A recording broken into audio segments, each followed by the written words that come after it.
Liliko lang tayo dito, kakanan tayo dito sa Superlines bus stop dito. Papahinga muna ako dito kasi sa Santa Elena pa ako pupunta eh.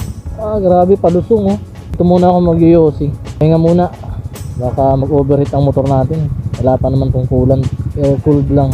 Pwede mo magtaratambay lang dito. Baon ako na pagkain.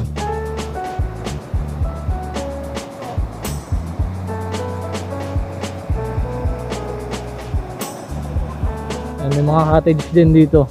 Mga cottage. Ayun, dala ko yung gamit ko, lilipat ako dun oh. Merienda muna mga bad.